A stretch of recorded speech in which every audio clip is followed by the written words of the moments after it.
Seja muito bem-vindo ao Memórias de um Assombrado. Hoje, você vai ouvir um relato que começa de um jeito simples, uma compra inocente num brechó, mas termina revelando algo que jamais deveria ter sido trazido para dentro de casa. Antes de começarmos, já deixa o seu like, comenta aqui embaixo o que você achou de cada história e compartilha esse vídeo com alguém que também gosta desse universo sombrio.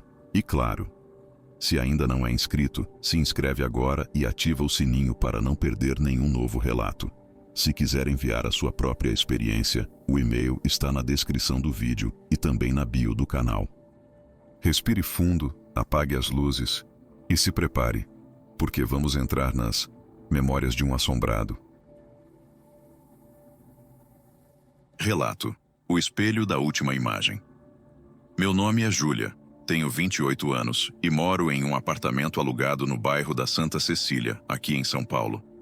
Trabalho como designer freelancer, o que significa que passo a maior parte do meu tempo em casa, entre o notebook e os croques. Minha grana é meio apertada, então eu adoro garimpar coisas em brechós e feiras de antiguidades para dar um toque especial na decoração. Sempre achei que objetos antigos têm uma alma, sabe? Uma história que a gente não conhece. Eu só não imaginava o quão literal essa ideia podia ser, até encontrar aquele espelho. Eu estava em uma daquelas lojas de móveis usados e quinquilharias perto da Avenida Pacaembu, cheia de poeira e com um cheiro meio mofado, mas que eu amo.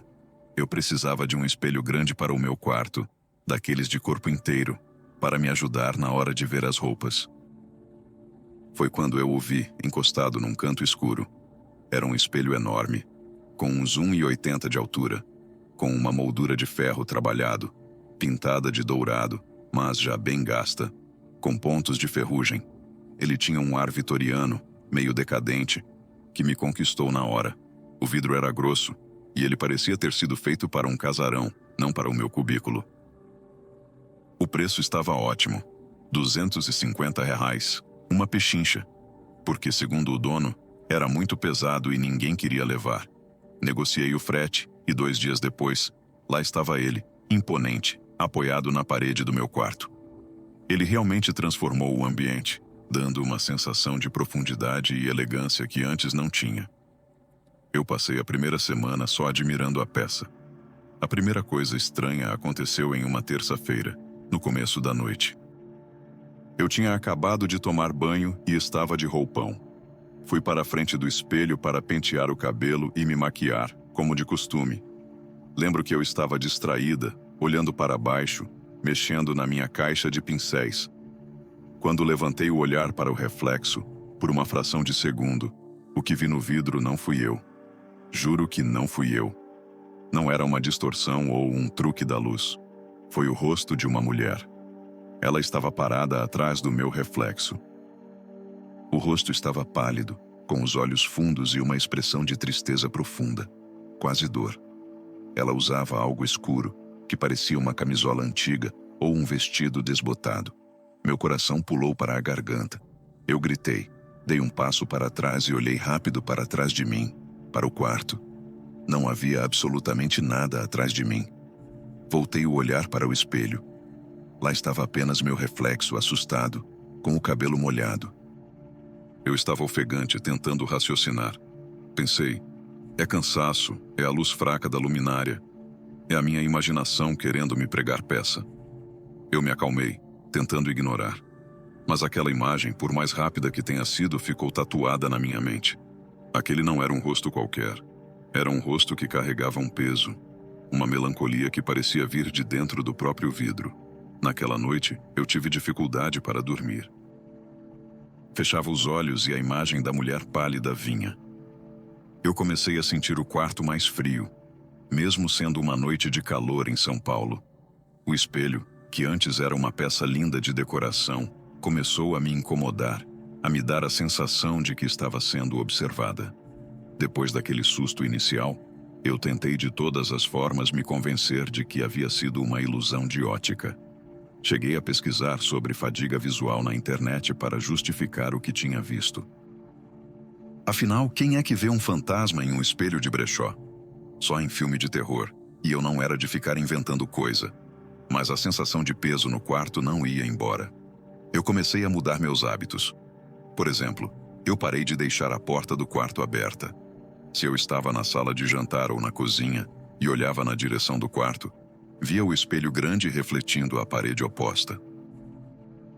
E era sempre a mesma coisa, a sensação de que havia alguém parado na frente dele, mesmo que, quando eu fosse verificar, não tivesse nada. Era como se a presença dela ficasse gravada no campo de visão do espelho, esperando que eu não estivesse olhando diretamente. Os incidentes passaram de rápidos vislumbres para algo mais sutil e perturbador. Eu sou muito organizada e sempre deixo minhas roupas penduradas. De manhã, antes de sair para a academia ou para resolver algum assunto na rua, eu dava aquela conferida na roupa. Era comum, ao me afastar para ver o look completo no espelho, eu perceber que o reflexo da minha roupa estava diferente. Não era que a mulher aparecesse de novo, mas a cor da minha blusa parecia mais apagada, ou a dobra do vestido estava ligeiramente diferente no reflexo. Era uma incoerência mínima, mas constante. Quando eu chegava bem perto, a imagem voltava ao normal. Eu testei isso várias vezes. Me afastava, olhava, blusa azul escura. Me aproximava, azul marinho, como devia ser. Era um jogo mental que estava começando a me enlouquecer. O pior começou a acontecer de madrugada. Como eu trabalho em casa, meu sono é meio desregulado, mas sempre foi profundo. De repente, comecei a acordar no meio da noite, sempre por volta das 3 horas da manhã, um horário que a gente ouve que é a hora morta. Eu acordava com um frio intenso, que não era justificado pela temperatura externa. E a primeira coisa que eu via era a silhueta escura do espelho, lá no canto do quarto. Numa dessas noites eu não aguentei. Fiquei deitada de lado, com o corpo virado para a parede e o espelho nas minhas costas. Eu tentava respirar fundo, mandando a ansiedade para longe. Mas eu comecei a ouvir um som vindo da direção dele. Não era um arranhão. Era um som que parecia choro abafado. Um lamento muito, muito baixo, como se a pessoa estivesse com a boca tampada, sufocando o som. Eu paralisei na cama. Não tive coragem de virar. Fiquei ali, sentindo a minha própria pele arrepiar, com a certeza absoluta de que aquela mulher estava na frente do espelho, chorando por algo que eu não podia entender. Durou talvez 1 minuto, mas pareceu uma eternidade. O choro cessou de repente, e o frio no quarto, aos poucos, foi diminuindo. Eu dormi de exaustão, com o rosto enfiado no travesseiro. No dia seguinte, eu estava uma pilha. Liguei para a minha amiga, a Renata, e contei sobre o estresse, o sono ruim e o medo, omitindo a parte do fantasma para não parecer louca. A Renata, que é mais prática, disse: "Júlia, vende essa porcaria. Se está te dando essa energia ruim, se desfaz, nem que seja por R$ 50. A ideia era boa, mas quando eu olhava para o espelho, sentia uma resistência estranha. Era como se o objeto estivesse me segurando, não querendo ir embora. A moldura, antes charmosa, agora parecia uma grade. Eu decidi que precisava descobrir a origem dele. Um objeto tão antigo deve ter uma história registrada em algum lugar.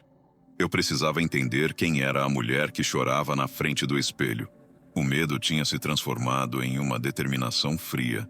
Eu não podia mais aceitar que um objeto comprado por R$ 250 estivesse roubando minha paz. Para me livrar dele, eu precisava entender o que estava mandando embora. Aquele espelho não iria para o lixo sem uma explicação. Minha primeira parada foi a internet, o lugar mais fácil e rápido. Eu digitei todo tipo de termo, de espelho antigo maldição, a lendas sobre almas presas em reflexos. Nada muito útil, só superstição antiga. O que me chamou a atenção e me deu um calafrio foi a crença vitoriana de que era preciso cobrir espelhos quando alguém morria em casa, para que a alma do falecido não ficasse presa na superfície. Aquilo confirmou a minha intuição. Eu estava com uma alma aprisionada no meu quarto. Decidi que o único jeito de conseguir uma pista real era voltando ao galpão empoeirado perto da Pacaembu, onde tudo começou. Eu fui direto falar com o dono, o Sr. Elias. Eu não queria parecer histérica. Então apenas disse que estava curiosa sobre a origem de uma peça tão antiga e bonita. Ele pensou um pouco, o que já foi um alívio, e me contou que o espelho tinha vindo de uma herança de família em Higienópolis, em um desses prédios antigos e imponentes da região. Ele me disse que sempre anotava a origem das peças grandes e foi conferir em um caderno velho e surrado. Lá estava a informação. Apartamento 402, Rua Ceará. A peça tinha sido vendida após a morte da proprietária, uma senhora chamada Dona Elvira Guimarães. A alma triste que eu via no reflexo tinha um nome. Com o nome e o endereço, a pesquisa online se tornou um alvo. Eu passei horas caçando informações. Revirei arquivos de jornais digitais antigos e principalmente fiz uma busca minuciosa nas redes sociais, que sempre guardam algum vestígio. O que descobri não me surpreendeu, mas me atingiu com uma força enorme. Dona Elvira morava sozinha, era viúva e lutava contra uma depressão profunda. O choro abafado que eu ouvia de madrugada ganhou um significado pesado. O ponto final da minha investigação veio de uma fonte inesperada, uma migalha de informação em um comentário antigo de Facebook, feito por uma vizinha da falecida. A vizinha lamentava a solidão de Dona Elvira e mencionava um detalhe que fez o ar faltar nos meus pulmões. Ela contava que, no dia em que o corpo de Dona Elvira foi encontrado, o porteiro havia dito que a senhora estava sentada bem na frente do espelho enorme do quarto, como se estivesse esperando por alguém ou por algo. Eu senti o mundo girar. A mulher no espelho não era uma aparição maligna inventada. Era Dona Elvira. Ela estava presa no último lugar que refletiu sua imagem, testemunha silenciosa de sua dor e solidão. Eu voltei para o meu apartamento correndo, tomada por um misto de pavor e uma profunda compaixão. Eu olhava para o espelho, agora sabendo exatamente quem estava ali. Não era mais só medo, era a certeza de que a minha única chance de paz era dar a Dona Elvira a liberdade que ela não tinha conseguido em vida. Eu precisava quebrar aquele ciclo de prisão. A partir do momento em que eu soube o nome, Elvira Guimarães, e a história trágica por trás do espelho, tudo mudou. Não era mais a minha imaginação. Era um fato. A presença de Dona Elvira se tornou mais palpável e mais agressiva. Não era só o choro na madrugada ou o frio repentino. As coisas começaram a se mover. Eu tenho o péssimo hábito de deixar meus óculos de leitura na mesa de cabeceira. 3 vezes naquela semana, acordei e os encontrei no chão, do outro lado do quarto, perto do espelho. Outra vez, um pequeno vaso de cerâmica que ficava na cômoda virou. Ele não quebrou, mas a terra se espalhou por tudo. Não havia vento, não havia gato. Eu estava sozinha. O objetivo da Elvira parecia ser me incomodar, me tirar do sério. Talvez para me fazer olhar para ela, ou simplesmente para me expulsar de seu quarto. O auge do terror veio na noite de sexta-feira. Eu tinha chegado cansada de uma reunião e, como sempre, evitei olhar diretamente para o espelho, usando-o apenas pelo canto do olho enquanto me preparava para deitar. Eu estava exausta e logo apaguei. Acordei mais uma vez às 3 da manhã, mas desta vez não foi só pelo frio ou pelo choro. Acordei com a sensação de peso no meu peito, como se alguém estivesse sentado ali. Eu não conseguia me mexer. Uma paralisia do sono intensa e terrível. Consegui forçar meus olhos a abrir, e no escuro denso do quarto, eu vi. A silhueta pálida estava lá, em pé, bem ao lado da minha cama. Ela não estava mais apenas no espelho. Ela tinha vindo para o meu lado, me encarando. Eu não conseguia distinguir os traços, mas sentia o olhar pesado, desesperado. Eu tentei gritar, mas o som não saía. O peso no meu peito me sufocava. Eu só conseguia respirar em curtas golfadas. Naquele momento de pânico absoluto, consegui mover meu pescoço o suficiente para olhar para o espelho. No reflexo, eu vi a cena completa. Eu, deitada e paralisada, e a forma escura, inclinada sobre mim. Mas atrás dela, no fundo do espelho, havia uma imagem diferente. Dona Elvira, exatamente como eu a tinha imaginado pelo que li, uma senhora elegante, mas com um semblante de dor. Ela estava olhando para mim no reflexo, e naquele olhar havia uma mistura de súplica e culpa. Foi um momento de lucidez. Entendi que a forma escura ao lado da minha cama era a energia presa, o sofrimento acumulado, o reflexo da dor, e que a imagem triste no espelho era a alma dela, pedindo ajuda. Ela não queria me machucar, queria ser libertada. Com a última gota de força que eu tinha, eu sussurrei, ou pelo menos pensei com toda a clareza possível, olhando para o reflexo no fundo do espelho. Eu sinto muito. Eu vou te ajudar. Naquele instante o peso sumiu. A forma escura desapareceu. O frio se dissipou.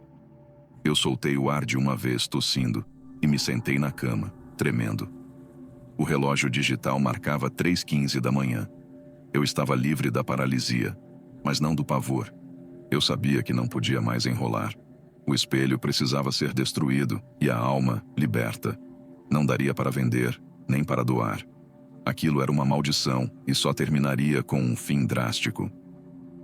Eu passei o resto daquela madrugada acordada, sentada na cama, olhando fixamente para a silhueta escura do espelho, que agora parecia apenas um objeto inanimado, mas com a certeza de que havia um peso ali. A decisão estava tomada. O espelho seria destruído. Eu não podia simplesmente jogá-lo no lixo, imaginando o que a alma de Elvira poderia fazer com a próxima pessoa que o encontrasse. A destruição de um espelho grande e pesado requer planejamento, especialmente em um apartamento pequeno em São Paulo. Eu precisava de discrição e segurança. Na manhã seguinte, liguei para um amigo, o Pedro, que trabalha com pequenos fretes e reformas.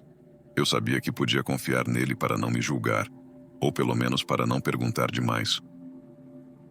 Menti, dizendo que o espelho tinha trincado durante a mudança e que eu precisava descartá-lo de forma segura e imediata para evitar acidentes. Pedro, preciso de um favor. Levar um espelho pesado para um descarte, daqueles caçambões de obra. Mas tem que ser hoje, no fim da tarde. Ele topou. A parte difícil era tirá-lo do quarto. Antes de o Pedro chegar, eu preparei o espelho. Peguei um lençol velho e grosso e cobri toda a superfície de vidro, prendendo o tecido com fita adesiva larga. Eu não queria vê-lo, e muito menos dar uma última chance para ele me refletir de um jeito diferente. Quando o Pedro chegou, ele me ajudou a embalar a moldura com papelão para não riscar o elevador, e descemos a peça pesada para a caçamba que ele havia alugado e deixado em uma rua próxima, combinando que o descarte seria feito em um aterro credenciado mais tarde. O espelho estava deitado, coberto na caçamba. Eu sabia que precisava do ato final. Peguei uma marreta que o Pedro tinha no porta-malas. Ele me olhou assustado, mas não disse nada. Eu pedi que ele ficasse de costas. É para ter certeza de que o vidro não vai machucar ninguém, Pedro. Coisa de segurança. Menti mal, mas ele fingiu acreditar. Respirei fundo, segurando a marreta com as duas mãos. Olhei para o lençol que cobria o objeto e falei em voz baixa, sentindo a emoção na garganta. Dona Elvira, desculpa pela sua dor. Você não está mais presa. Pode ir. Então, eu desci a marreta. O som foi estrondoso, mesmo abafado pelo lençol e o papelão. Um som oco seguido pelo barulho inconfundível do vidro quebrando em 1000 pedaços. Eu senti o impacto reverberar pelo meu braço. Bati mais uma vez, forte, para ter certeza de que a superfície estava completamente destruída e sem nenhuma chance de refletir coisa alguma novamente. Quando acabei, senti um alívio imediato e físico. Não era só o peso do objeto, era um peso espiritual que se esvaiu. Eu paguei o Pedro, agradeci a discrição e voltei para casa. Meu quarto parecia imenso e vazio, sem aquele monstro dourado apoiado na parede. Mas pela primeira vez em semanas, ele parecia limpo. Aquele cheiro de mofo e melancolia que eu tinha ignorado havia desaparecido. O ar estava leve. Naquela noite, eu dormi profundamente. Não acordei às 3 da manhã. O quarto estava na temperatura normal. Não havia choro, não havia peso, nem silhuetas. Eu nunca mais comprei objetos grandes de brechó, nem nada que tivesse vindo de uma história desconhecida de alguém. Vendi meu apartamento 6 meses depois e me mudei para um novo, pintado de cores claras. Olho para meu novo espelho, moderno e sem moldura, e vejo só o meu reflexo. O mistério acabou ali, com o som do vidro quebrando na caçamba. A alma de Dona Elvira, eu espero, finalmente encontrou a paz, e eu, a minha. E assim encerramos mais um vídeo aqui no Memórias de um Assombrado. A gente nunca sabe o que um objeto de segunda mão já viveu, nem quem o tocou pela última vez. Às vezes, o preço baixo vem acompanhado de algo que não pode ser visto, mas que pode ser sentido. Se você gostou, não esquece de deixar o like, comentar, assistir até o fim, para eu saber que você chegou aqui, e compartilhar esse vídeo com mais alguém que adoraria ouvir esses relatos. E se ainda não faz parte da nossa comunidade, se inscreve e ativa o sininho para receber os próximos vídeos.